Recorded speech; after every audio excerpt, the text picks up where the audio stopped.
Hello అండి. వారి ప్రేమ ఈనాటిది కాదు, ఏనాటిదో. అది నేటికి కొనసాగుతూ వచ్చింది.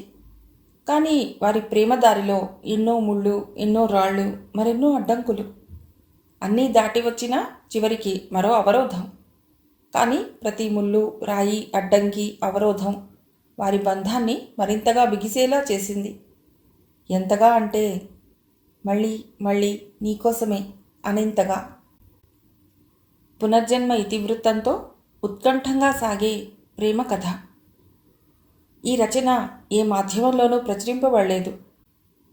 మళ్ళీ మళ్ళీ నీకోసమే నవలను కథలు, కథానికలు శ్రోతలకు వినిపించడానికి నాకు అందజేసిన రచయిత శ్రీ వారణాసి ప్రసాదరావు గారికి ధన్యవాదాలు తెలుపుతూ ఇక కథలు పెడదామా?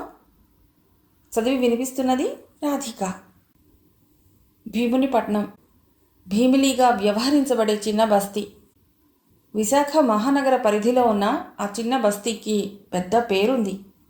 ఆంధ్రప్రదేశ్లో మొదటిదిగా, దేశంలో రెండవదిగా వాసికెక్కిన మున్సిపాలిటీగా.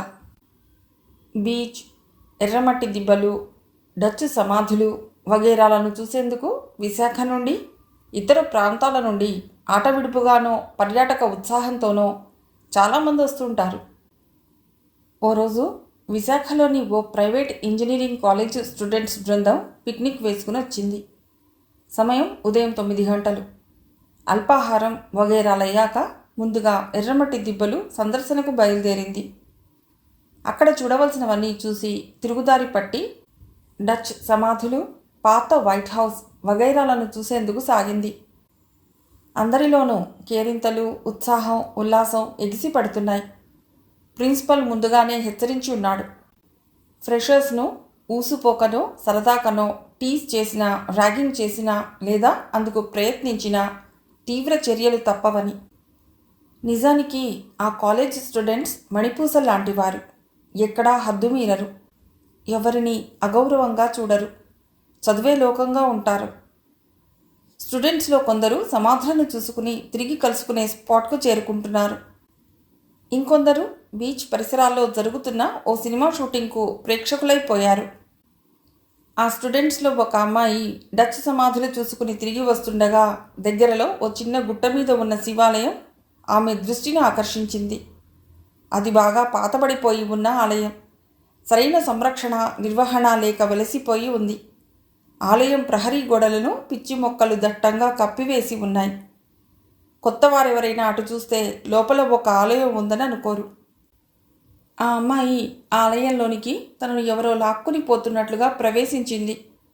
చుట్టూరా చూసింది. ఆలయంలో ఉత్తర దిశన ఒక మంటపం వంటిది ఉంది. దానిపైన ఒక వ్యక్తి ఒంటరిగా ఉండటం, ఆ వ్యక్తి తప్ప అక్కడ మరెవరూ ఉన్న జాడ గాని, అలికిడి గాని లేకపోవటం గమనించి భయంతో ఉలిక్కి పడింది.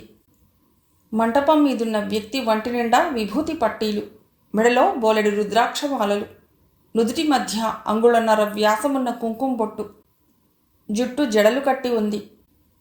తలుపులు లేని ఆలయంలోని గర్భాలయం మూసి ఉంది.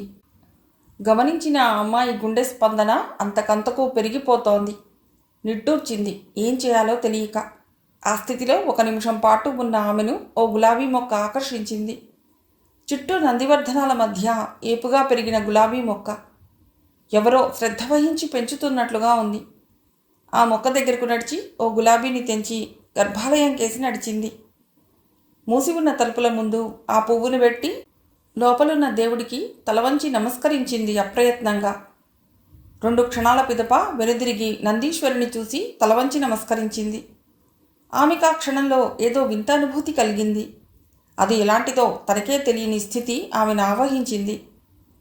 కొన్ని క్షణాల పిదప అసంకల్పితంగా అడుగులు ముందుకు పడుతుండగా రోజా ఉలిక్కిపడి అటు ఇటూ చూసింది. నిర్మానుష్యం. మండపంపై విభూతి స్వామి తప్ప ఎవ్వరూ లేరు. మళ్ళీ ఇన్నాళ్లకొచ్చావా రోజా? మరోసారి ఉలిక్కిపడింది. అంతకు మించి ఆశ్చర్యపోయింది. ఆ స్వామి తన వద్దకు రమ్మంటూ తలబూపుతూ సైగ చేస్తున్నాడు. గుండె స్పందన మరింత పెరిగిపోతూ ఉండగా మంత్రముగ్ధలా అయిపోయింది. స్వామి చెంతకు అప్రయత్నంగా నడిచింది. నమస్కరించింది. ఆ స్వామి నేత్రాలు పూర్తిగా తెరుచుకున్నాయి. పెదవులు నవ్వుతున్నట్లుగా విచ్చుకున్నాయి. చిన్నగా తల ఊపుతున్నాడు స్వామి. స్వామి, మీరు మీరు నోటి తడి ఆరిపోతుండగా తడబడిపోతూ అంది. స్వామి ఓ క్షణం కళ్ళు మూసుకున్నాడు. స్వామి, మీకు నా పేరెలా తెలుసు? కూడబలుక్కుని అంది. స్వామి దేనినో అంతరావలోకనం చేస్తున్న వాడిలా కళ్ళు మూసుకునే అన్నాడు. రోజా, నీవెవరివో తెలుసు. నీకు కాబోయే భర్త ఎవరో తెలుసు. మీ ఇద్దరి గత జన్మలు తెలుసు. గత జన్మలో మీ పెళ్లి జరగలేదు. ఈ జన్మలో అది తప్పక జరుగుతుంది. మీ ఇద్దరూ మళ్ళీ కలుసుకోబోతున్నారు. మీ ప్రేమ ఫలించి ఒకటై జీవిస్తారు. అవాక్కైపోయింది రోజా. ఆశ్చర్యంతో మాట రావటం లేదు. కొన్ని క్షణాల పిదప, స్వామి, మీరేమంటున్నారో నాకు అర్థం కావటం లేదు. నాలుకను స్వాధీనంలోకి తెచ్చుకుని అంది.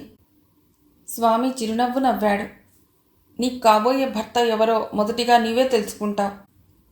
అతన్ని నీవున్న నగరంలోనే నీవు ఉన్న ఇంటికి ఈశాన్యమున ఉన్న ఒక శివాలయంలో కార్తీక పౌర్ణమి రోజున చూస్తావు. రోజా మరింత ఆశ్చర్యానికి లోనైపోయింది. నీకు కాబోయే భర్తే నిన్ను జలగండ నుండి తప్పిస్తాడు. నీవు ఎవరైనది నీకు పూర్వజన్మ స్మృతి కలిగిన రోజున అంతా వివరంగా తెలుసుకుంటావు.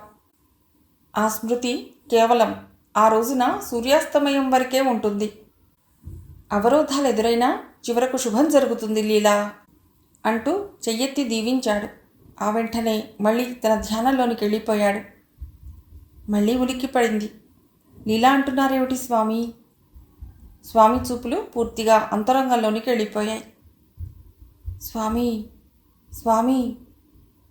స్వామి చెవులు బాహ్య స్మృతిని కోల్పోయాయి. 5 నిమిషాలు గడిచాయి. స్వామి చివరిగా లీలా అన్నారు. లీల ఎవరు? రోజా మదిలో అలజడి ప్రారంభమైంది. స్వామిని ఇదివరకు తను ఎప్పుడూ ఎక్కడా చూడలేదు, చూసిన జ్ఞాపకమూ లేదు. ఈయన తమ కాలనీలోనికి కూడా వచ్చినట్టు గుర్తులేదు. ఇంకొంతసేపు ఇక్కడే నిరీక్షిస్తే స్వామి కళ్ళు తెరుస్తారేమో, సందేహాలు తీరుస్తారేమో. వండర్, తన పేరు ఈయనకెలా తెలుసు? ఎవరు చెప్పుంటారు? గత జన్మ అంటున్నారు. గత జన్మలో జరగని పెళ్ళి ఈ జన్మలో జరుగుతుందంటున్నారు. కాబోయే వాడిని ముందుగా నేనే చూస్తానంటున్నారు. అతనెవరు? ఎక్కడుంటాడు? ఎన్నెన్నో ప్రశ్నలు, ఉత్కంఠలు. వాటికి సమాధానాలు తెలుసుకునే అవకాశం ఇప్పుడు లేదా స్వామి? రోజా శిలలా ఉన్న చోటనే ఉండిపోయింది. స్వామి ధ్యానంలోకి వెళ్ళిపోయారు. ఇంకొంతసేపు నిరీక్షిస్తే స్వామి కళ్ళు తెరిచి చూస్తారేమో ఆశతో వేచి ఉండాలని అనుకుంది. అంతలో బయట నుండి ఫ్రెండ్స్, ఏయ్ రోజా, ఇక్కడున్నావా? ఎక్కడికి వెళ్ళావా అని వెతుకుతున్నాం. ఏం చేస్తున్నావు లోపల? బిలబిలమంటూ లోపలికి రాబోతున్న మూకను చూసి భయపడిపోయింది రోజా. స్వామికి ధ్యానభంగం అవుతుందేమోనన్న భయం, అనుమానాలతో గబగబా తని బయటకు ఉరికింది. సంపన్నులుండే ఆ కాలనీలో అర్ధరాత్రి దాటినా నిద్రపట్టని వారి సంఖ్య ఎక్కువే. రోజా ఆ రాత్రి ఆ సంఖ్యకు మరొకటి కలిపింది. పదే పదే ఆ స్వామి చెప్పిన విషయాలే గుర్తుకొస్తున్నాయి. తన కాబోయే భర్తను తనే ముందుగా తెలుసుకుంటుందా? గత జన్మలో తను అతన్ని ప్రేమించిందా? కానీ పెళ్ళి జరగలేదా? ఈ జన్మలో మా ప్రేమ ఫలించి పెళ్ళి జరుగుతుందా? అసలు పూర్వజన్మలు ఉన్నాయా? తమ కాలేజీ చాలా స్ట్రిక్ట్ కాలేజీ అంటారు. ప్రేమలు, ర్యాగింగ్లు ఆ మాటకొస్తే క్యాంపస్ లోపల ఒంటరిగా అబ్బాయిల అమ్మాయిల చాటింగ్లకు అస్సలు అవకాశమే లేదు. ఏదైనా అయితే బయట వచ్చాకనే, లేదా సెల్ ఫోన్లు, మెసేజ్ల ద్వారానే. ఇంతవరకు ఏ అబ్బాయి తనకు సన్నిహితం కాలేదు. తను అంతే. తను ఏ అబ్బాయితోనూ కేవలం స్టూడెంట్గానే తప్ప మరే భావానికి చోటిచ్చి స్నేహం పెంచుకోలేదు. చదువు తప్ప మరో ధ్యాస లేదు. కాలేజీకి తప్ప మరొక చోటుకు ఒంటరిగా పోయింది లేదు. తన కాబోయే భర్తను మొదటిసారిగా శివాలయంలో కలుసుకుంటుందా? అతడు ఇదివరకే తనకు పరిచితుడా కాదా? అందంగా ఉంటాడా? తనను చూసి గుర్తుపట్టగలడా? తనకు చెప్పినట్టుగానే అతడికి ఆ స్వామి అతడెవరో చెప్పి ఉంటాడా? రోజా యవ్వనవనంలోకి అడుగుపెట్టి 5 ఏళ్లు దాటిన అమ్మాయి. ప్రేమ విషయంలో తొలిసారిగా అలజడికి లోనైతే ఏం జరగాలో అదే జరిగింది. కాలనీలోనికి పాల వ్యాన్ వస్తున్న సవ్వడి విని ఉలిక్కిపడింది. పక్కనున్న సెల్ నొక్కి సమయం చూసింది. 5 AM. ఏదో గుర్తుకు రాగా లేచి బెడ్రూమ్ నుండి బయటకి హాల్లోకి వచ్చి లైట్ వేసింది. హాల్లో ఓ మూల తెలుగు క్యాలెండర్ గోడకు వేలాడుతూ ఉంది. దాన్ని పరిశీలనగా చూసింది. వచ్చే వారం సరిగ్గా ఇదే రోజున కార్తీక పౌర్ణమి. గుండె ఉద్వేగంతో కొట్టుకుంది. హరిహరులకు ప్రీతిపాత్రమైన నెల కార్తీకం. శివాలయాలు భక్తులతో కిటకిటలాడుతూ ఉన్నాయి. ఛానళ్లు కూడా కార్తీక దీపోత్సవాల పేరున కార్యక్రమాలు చేపట్టాయి. శివాలయం వీధిలో ఉన్న ఉమానీలకంఠేశ్వర స్వామి వారి ఆలయానికి 300 ఏళ్ల చరిత్ర ఉంది. ఆ ప్రాంతంలో ఆనాడు ఆలయం ఒక్కటే జనావాసాలకు దూరంగా ఉండేదిట. చుట్టూరా పచ్చని పొలాలు, తోటలు. ఇప్పుడు అవేం లేవు. చుట్టూరా అపార్ట్మెంట్లే. ఆలయ శిఖరాన్ని మించి ఎత్తుగా, భారీగా, ఆ శివుణ్ణే ధిక్కరించేలా. పౌర్ణమి రోజున ఉదయాన్నే తన స్కూటీని డ్రైవ్ చేసుకుంటూ శివాలయం వీధిలో ఉన్న ఆ ఆలయానికి చేరుకుంది రోజా. పార్కింగ్ ప్లేస్లో తన బండిని పార్క్ చేసింది. ఆలయంలో భక్తుల రద్దీ చాలా ఎక్కువగా ఉంది. భక్తి మధ్య రక్తిని కోరుకునే కొందరు యువ భక్తులు ఎక్కువగానే ఉన్నారు. శివస్థుతులు, స్తోత్రాలతో ఆలయం మారుమోగుతోంది. రోజా భయం భయంగా అటూ ఇటూ చూస్తూ బయటనే కొంతసేపు నిలబడిపోయింది. ఆలయం నుండి వస్తున్న వారిలో ఎవరూ తనను పలకరించడం లేదు. తన ఫ్రెండ్స్ ఎవరూ ఇక్కడకు రాకపోవటాన్ని కోరుకున్న రోజా ఉలిక్కిపడింది. ఏ రోజా అన్న పిలుపుతో పక్కకు తిరిగి చూసింది. తన ఫ్రెండ్ నిహారిక. ఆమెకు BBC అని పేరు. బాబోయ్, దొరక్క ఈమెకే దొరికానేమిటి దేవుడా అనుకుంది. ఏమిటి ఇలా వచ్చావు? ఆశ్చర్యంగా అడిగింది నిహారిక. అబ్బే, అదిగో అదిగో తడబడిపోయింది. ఏంటా అదిగో? అదే, ఆ రమ లోపలికి వెళ్ళింది. నన్ను ఇక్కడే వెయిట్ చేయమంది. ఏ రమా? తన్నుకొస్తున్న చిరాకును నవ్వుతో వెనక్కి రెట్టి అంది. తల్లి, నీవు IPS అయ్యాక ఏ SPO అయి క్రైమ్ ఇన్వెస్టిగేషన్లో వేయవలసిన ప్రశ్నలకు ఇప్పుడే రిహార్సల్స్ మొదలెట్టకు. రమ అంటే మా పక్క కాలనీలోని రమ, మన కాలేజీ రమ కాదు. ఓ, RK రమనా? తనే.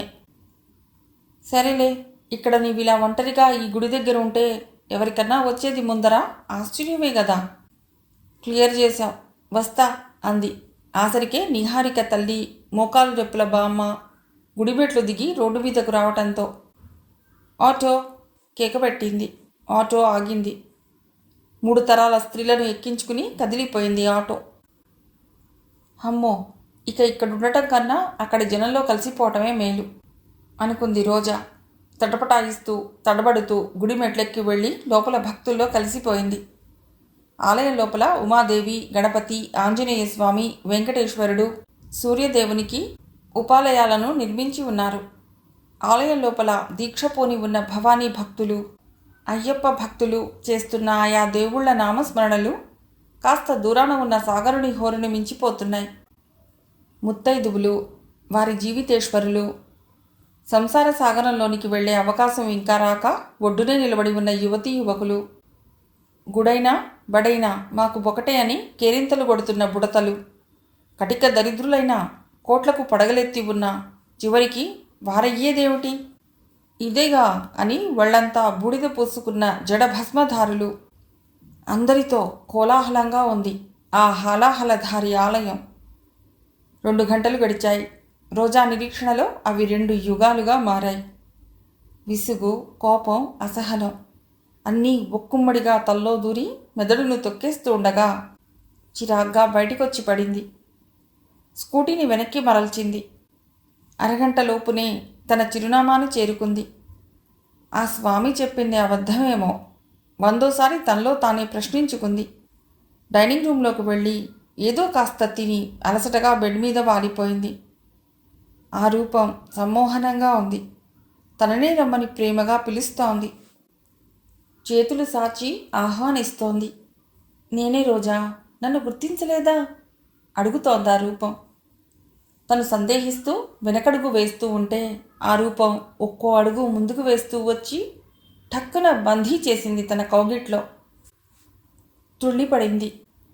కల చెదిరింది. మెలకువ రావటంతో కళ్ళు తెరిచింది. గోడ మీద గడియారం కనిపించింది. సమయం 5 గంటలని చూపిస్తోంది. అంటే ఆ తోట, గుడి, వెనుక సముద్రం, తీరాన తను, ఆ రూపసి. ఎంత అందంగా సాగింది కల. వెచ్చని ఆవిర్లు రోజా బుగ్గను తాకి మరింత ఎరుపెక్కించాయి, పులకింపజేశాయి. కొంత తీయగా, కొంత హాయిగా, నిట్టూర్చింది వెచ్చగా. ఆ రూపం స్పష్టత లేదు, కానీ అందగాడే, 6 అడుగుల వాడే. అయితే ఆ స్వామి చెప్పింది నిజమేనేమో. ఏమో కాదు, నిజమే. నిజం కాకుంటే కల్లోకి ఎందుకు వస్తాడు? మధ్యాహ్నం వచ్చే కలలు నిజమవుతాయా? రోజాలో ఉత్సాహం ఎగిసిపడింది. సందేహాన్ని ఆమడ దూరం తరిమేసింది. అరగంటలో తయారయింది. ఎక్కడకు, ఎందుకు అని అడిగే డాడీ లేరు.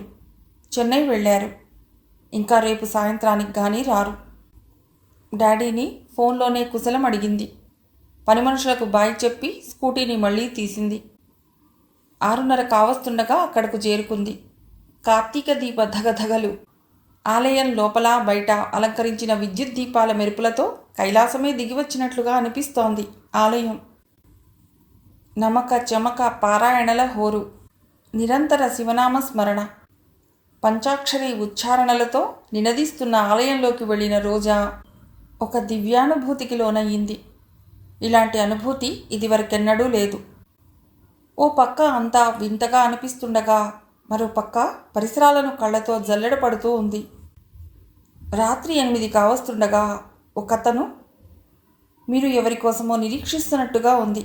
దయచేసి అదిగో ఆ ఎత్తైన మంటపంలో కూర్చోండి. మీరు ఎదురు చూస్తున్న వాళ్ళు కనిపించే అవకాశం ఉంటుంది. ఇక్కడనే ఉంటే మీకు, మీ వల్ల ఇటువైపు వచ్చే వారికి కాస్త ఇబ్బంది. ప్లీజ్ మరోలా అనుకోవద్దు. తన పక్కగా వచ్చి నిలబడి అన్నాడు. రోజా అతడి వైపు ఓ క్షణం చూసి కదలబోయింది. దయచేసి ప్రసాదాన్ని తీసుకోండి అన్నాడు, ఒక పెద్ద పళ్ళె నిండా ఆకు డొప్పల్లో పెట్టిన ఓ ప్రసాదం డొప్పను అందిస్తూ. అప్రయత్నంగా అందుకుంది ప్రసాదాన్ని. అందరికీ ప్రసాదం అందిస్తూ భక్తుల ప్రవాహంలో కలిసిపోయాడు ఆ వ్యక్తి. ప్రసాదం ఇస్తున్న క్షణంలో చూసింది. నుదుట విభూతి రేఖలు, మెడలో రుద్రాక్షలు, కాషాయ వస్త్రాలు.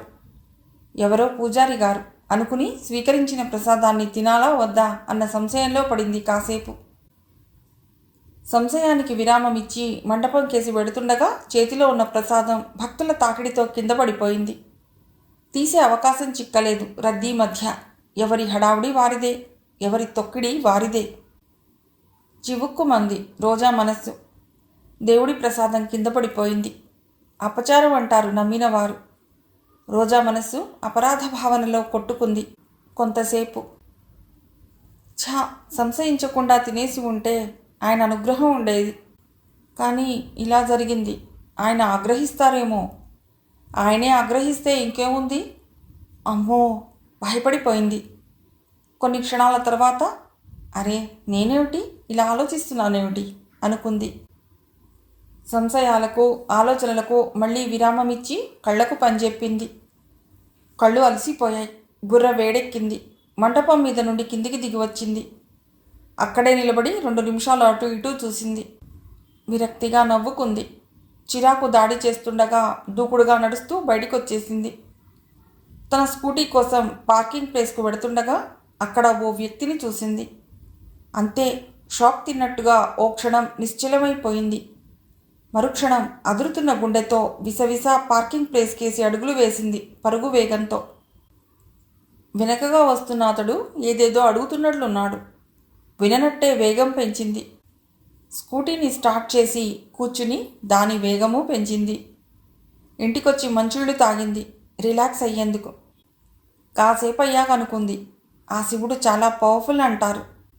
అదే నిజమైతే తనను వెంబడించిన వాడి వల్ల ఏ ఇబ్బంది రాకుండా చూడాలి అనుకుని మెంటల్ డైవర్షన్ కోసం టీవీని ఆన్ చేసింది.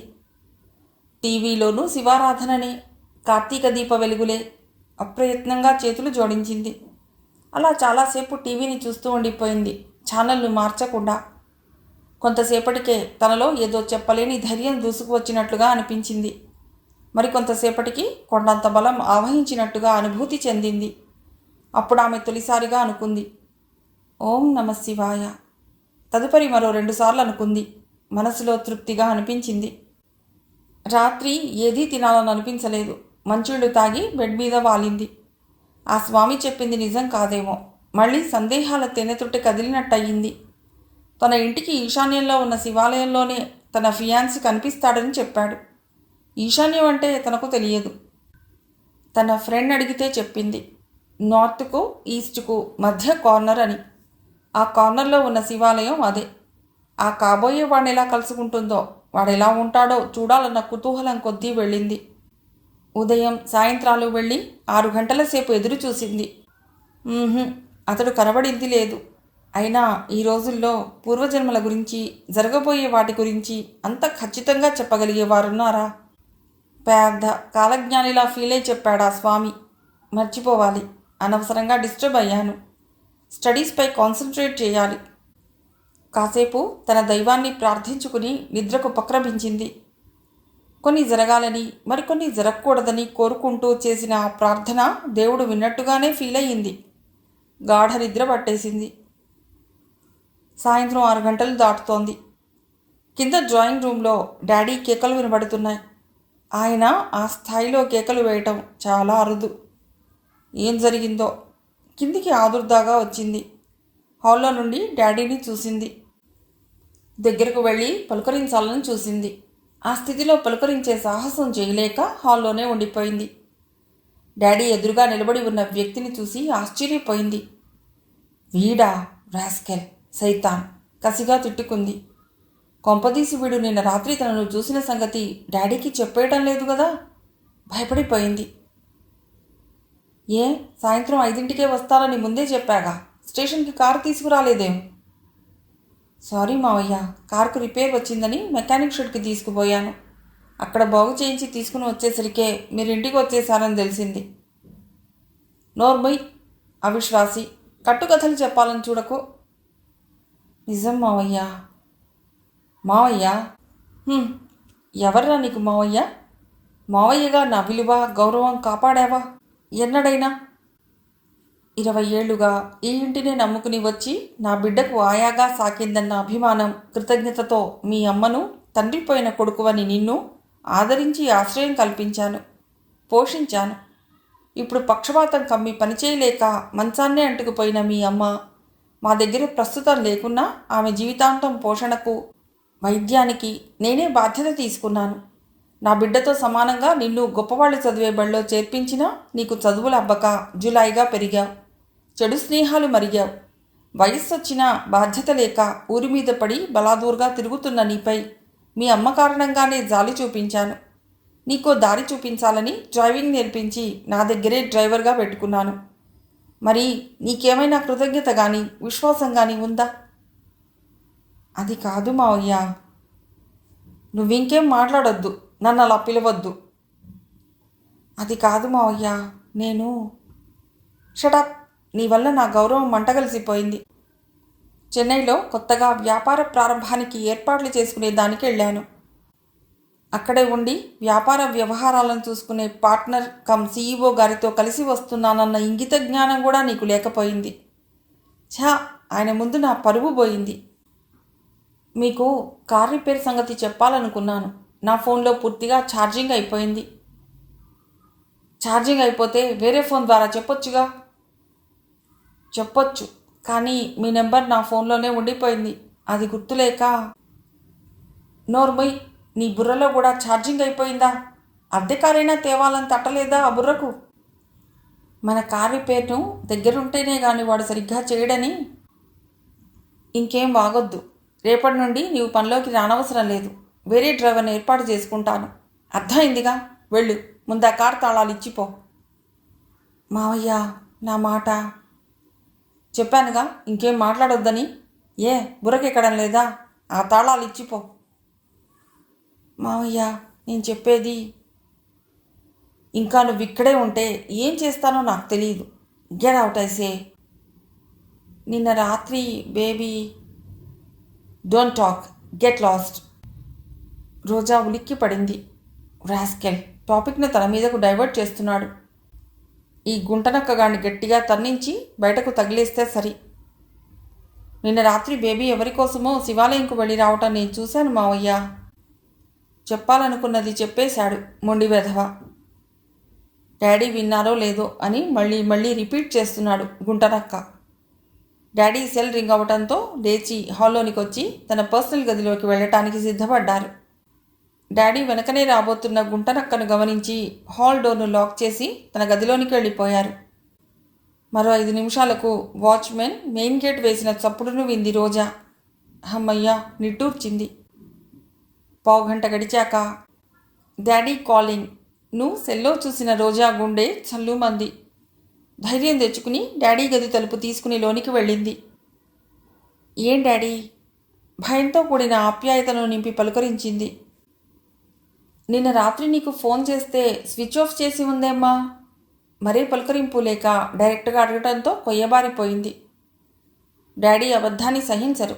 నిజాన్ని అదెంత చెప్పకూడదైనా ధైర్యంగా చెప్పవలసిందే. నిన్నే అడుగుతున్నా. డాడీ గొంతు ఇందాకటి వల్లనే కఠినంగా ఉంది. సెల్ సెల్ చేజారి కింద పడిపోయింది డాడీ. తీసి ఆన్ చేస్తే కాలేదు. దాన్ని రిపేర్కి ఇచ్చాను డాడీ. బాగుంది. వాడి సెల్కు ఛార్జింగ్ అయిపోయింది. నీ సెల్ కింద పడిపోయింది. సెల్ని ఎక్కడ పడేశావు? ఊహించని ప్రశ్నకు ఉక్కిరి బిక్కిరయ్యింది.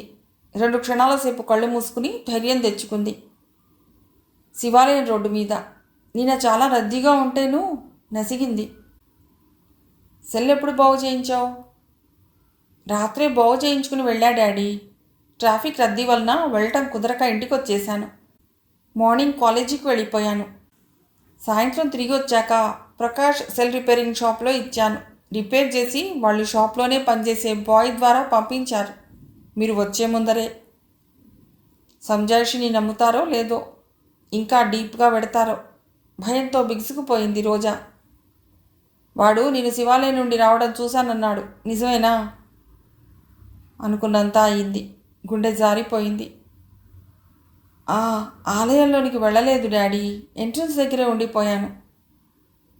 ఎంట్రన్స్ దగ్గర? అదే డాడీ. మా ఫ్రెండ్ ఒక ఆమె తను షాపింగ్కి వెడుతున్నా కూడా రమ్మని రిక్వెస్ట్ చేస్తే వెళ్ళాను. తను దారిలో ఉన్న టెంపుల్కి వెళ్ళింది. వచ్చే వరకు నన్ను ఉండమంది. నిన్న కార్తీక పౌర్ణమి అట డాడీ. రోడ్డంతా టెంపుల్కి వచ్చి వెళ్ళే వారితో చాలా రద్దీగా ఉంది. 7:30కి మీతో మాట్లాడదామని సెల్ తీసి ఆన్ చేయబోయాను. అప్పుడే తోసుకుంటూ వెడుతున్న వారి కారణంగా అది పడిపోయింది. తిరిగి ఆన్ కాలేదు. రిపేర్కి ఇచ్చాను.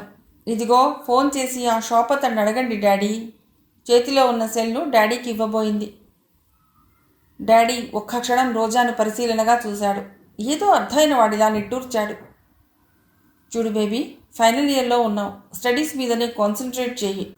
సాయంత్రం కాలేజీ నుండి వచ్చాక అవసరమైతే తప్ప బయటకు వెళ్ళొద్దు. అలాగే డాడీ. వెళ్ళు. బతుకు జీవుడా అని వెనుదిరిగి కాళ్లకు పనిచెప్పింది. మేడ మీద తన గదిలోనికి ఎగిరి వెళ్ళినట్టుగా వెళ్ళింది. గబగబా గ్లాసుడు మంచినీళ్ళు తాగింది. పదే పదే నిట్టూర్చింది. చివరకు అమ్మయ్యా అనుకుని గుండె తడుముకుని బెడ్ మీద వాలిపోయింది. దొంగరాస్కెల్గాడు. డాడీకి చెప్పి తనను బ్లాక్మెయిల్ చేయాలనుకున్నాడు కాబోలు. కొండముచ్చుగాడికి తను ఐ లవ్ యూ చెప్పాలట. మంచి పనే అయింది. ఇక నుండి వాడి ఇంటికి రాడు. వాడిని పీకేసి డాడీ మంచి పనే చేశారు. పీడా వదిలింది. నిట్టూర్చింది. రాత్రి నిద్రపోయే ముందు ఎవరో గుర్తు చేసినట్టుగా ఆ సంఘటన గుర్తుకు రాగా చిన్నగా ఉలిక్కి పడింది. ఆ సంఘటన మళ్ళీ రిపీట్ అవుతున్నట్లుగా కళ్ళ వెనుక కనిపిస్తోంది. శివాలయంలో రాత్రి. ఇదిగో అమ్మాయి, ఒక్కసారి ఇలా రా అమ్మా. ఎవరో ఓ పెద్దావిడ తన వద్దకు రమ్మని పిలిచింది. తను వెళ్ళింది. నువ్వు నా మనవరాలిలాగున్నావు.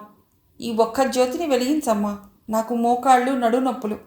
వంగుని ఎక్కువసేపు ఉండలేకపోతున్నాను. ఇప్పటికీ 11 జ్యోతులు వెలిగించాను. మిగిలినది నువ్వు వెలిగించమ్మా అంటూ అగ్గిపెట్టెను తన చేతికి ఇవ్వబోయింది. తను వింతగా చూసింది. మా మనవరాలు గుడిలోనికి రాకూడని పరిస్థితి వచ్చిందమ్మా.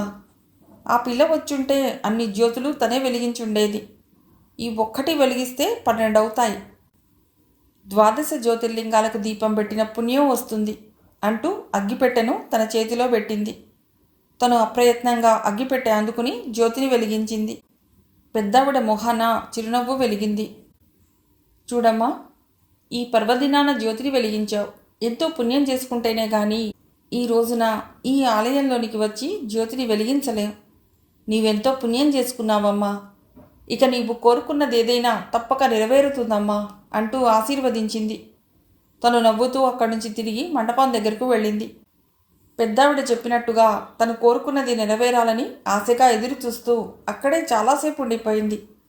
తరువాత ప్రసాదం తీసుకుని బయటకొస్తుండగా ఆ ప్రసాదము పడిపోయింది. తరువాత 5 నిమిషాల పాటు ఆలయంలోనే అటూ ఇటూ తిరిగింది. అక్కడి నుండి బయటపడి రోడ్డు మీదకు రాగా ఆ జనం రద్దీ తాకిడికి తన సెల్ కూడా పడిపోయింది. తీసి ఆన్ చేస్తే ఆన్ కాలేదు. ఛా, ఆ స్వామి చెప్పింది ఉత్తదే, ఈ పెద్దావిడ చెప్పింది ఉత్తదే. ఇలా పనిగట్టుకుని ఎందుకు చెప్తారో తెలియదు, విసుక్కుంది. కానీ ఇప్పుడు ఆలోచిస్తూ ఉంటే కాస్త అర్థం అవుతోంది. తనకు డాడీ డబుల్ సిమ్ ఉన్న సెల్ ఇచ్చారు. అందులోని ఒక సిమ్ కేవలం డాడీకి కాల్ చేయడానికే కేటాయించబడి ఉంది. ఎప్పుడూ సెల్ ఆన్లోనే ఉంచాలి. డాడీ ఇంటి నుండి బయటకు వెళితే మళ్ళీ వచ్చే లోపున కనీసం 2 లేదా 3 సార్లైనా కాల్ చేస్తారు. ఎలా ఉన్నావు, ఏం చేస్తున్నావు అని అడుగుతారు. తను బయటకు ఎక్కడికైనా వెళ్ళినా అంతే. ఆయన చెప్పిన టైంకు కాల్ చేయాలి. తను మర్చిపోతే ఆయనే చేస్తారు.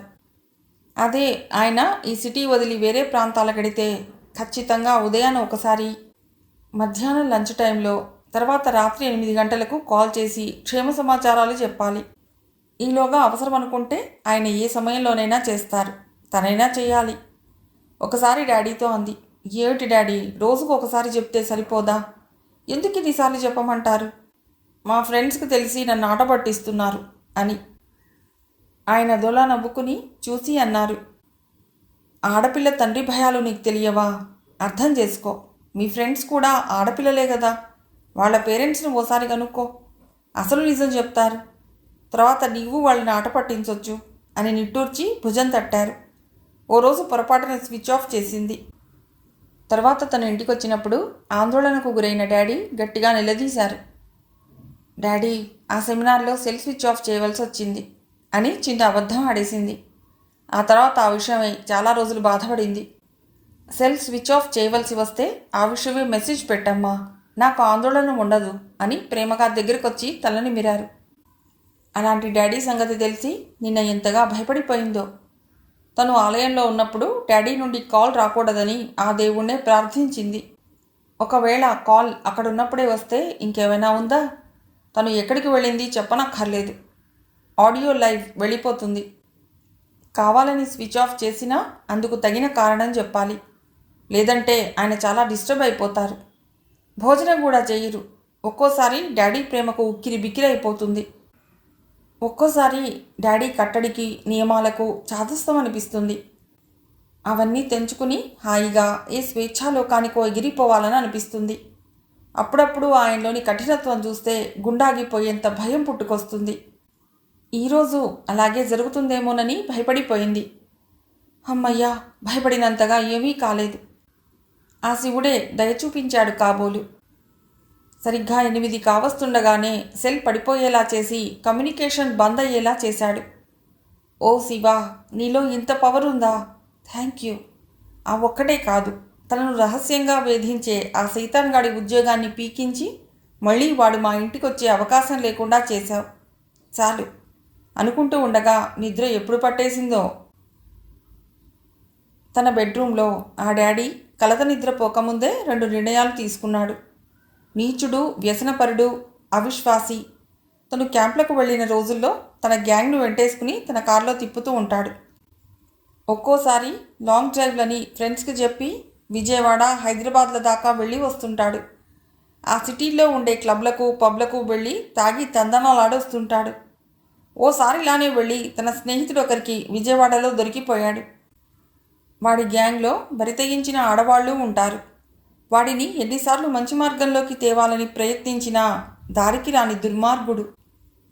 వాడిని తొలగించాలని ఎప్పటినుంచో అనుకుంటూ ఉన్నాడు. కానీ వాడి తల్లి ప్రాధేయపడుతూ ఉండటం వలన అది నెరవేరలేదు. ఈసారి నెరవేరింది. దీనికి ఇక తిరుగుండదు. రేపే వాడి ముసలి తల్లిని ఓల్డేజ్ హోంలో చేర్పించాలి. ఇక రెండోది నెరవేరాలి. అందుకు ప్రయత్నాలు ముమ్మరం చెయ్యాలి. మిగిలిన కథ తర్వాతి భాగంలో.